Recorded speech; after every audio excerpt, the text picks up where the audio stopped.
This is a comparison of They Clone Tyrone, a 2023 dark comedy film directed by Jewel Taylor, and The Truman Show, a more lighthearted comedy film directed by Peter Weir. Though both films explore themes of derealization, the context and method in both are very different. They Clone Tyrone is set in a lower class area and stars a drug dealer, a sex worker, and a pimp, and depicts the trio uncovering an extensive government conspiracy meant to evolve all non-white races out of existence, and focuses on the main character, Fontaine's, grappling with the destruction of his reality. This heavily contrasts the comparative lightheartedness of The Truman Show, which is set in a suburban bubble, an environment with no high highs or low lows, just cookie-cutter sameness. The story follows Truman Burbank, the main character of the film, and of his own in-universe television series, who was an unwilling participant in his own life, one that is manufactured by a production crew. Truman slowly discovers the nature of his world, confronting his fears and overcoming himself to find the truth of his existence. The inciting incidents of the two films are fairly similar. They Clone Tyrone's incident is when Fontaine confronts Jamie Foxx's character, Slick, for the second time, having already been there and been shot dead the previous night. Slick tells him this, which kicks off the mystery for the rest of the film. The incident for The Truman Show, though many other clues come before it, happens when Truman's driving. His radio malfunctions and it tunes into the frequency of the production crew, causing him to hear his every move narrated back to him. This is the final straw that makes him poke and question everything in his reality.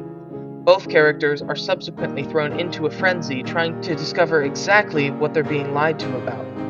During the search, Fontaine discovers his clone, drugged products, and an underground lab built to control the black population of the Glen, which is the neighborhood that the film is set in. Truman, meanwhile, finds out just to what extent his life is manufactured, built within a literal bubble and surrounded by actors. Both characters feel a sense of hopelessness, and both go up against their shadowy organizational antagonists, but have varying results. Fontaine is persuaded to give up at first, feeling defeated, and decides to talk to his mother. After not getting a straight answer from her, he kicks down the door, only to find that her voice was nothing but a recording on a tape. He feels intense rage at the organization responsible and gains a new resolve for fighting back. Truman meets his challengers throughout the movie, at first giving up, but becoming increasingly frustrated and stubborn, fighting back against the fake people around him. While Fontaine finds comfort in those close to him, Truman knows that everyone he has loved has been fake. These themes reach a similar conclusion. They Clone Tyrone ends with the symbolic and literal fighting against the system, no doubt a call to action against institutionalized racism, when Fontaine and friends rally citizens of the Glen to raid the underground lab. The Truman Show ends dramatically with Truman fighting the director by proxy, taking a boat, overcoming his fears, crossing water while fighting waves, wind, and rain brought on by the director, symbolic of his breaking free from his own mind. Both of these films, though released within just a 25-year gap, have entirely different cultural contexts surrounding them.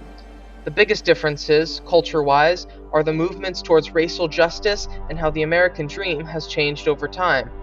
The biggest difference, culture-wise, is the movement towards racial justice. The biggest manifestation of this is the casting of both movies. While The Truman Show features an all-white set of main characters, They Clone Tyrone features all black stars.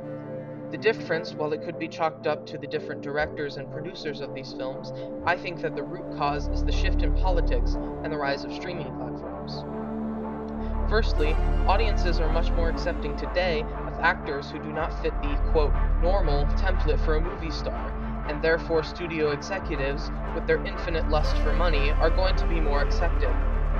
Secondly, the rise of streaming services, though whether they have been a net positive for the film industry is debatable, they have allowed more indie studios to thrive and find their audience. Since these streaming services are looking for the widest variety of movies to distribute, they are more likely to take risks than the traditional Hollywood box office higher-ups. These changes have allowed for something like They Clone Tyrone to happen, a film which has similar themes to that of The Truman Show, things like derealization and shadowy third parties, and using similar techniques of comedy mixed with dramatic theme to reach their conclusions less painfully, but adds a modern take on the blaxploitation films of the 70s, making for the mix of the culture of those 70s films to combine with modern culture and create something entirely new. In case I don't see ya, good afternoon, good evening, and good night.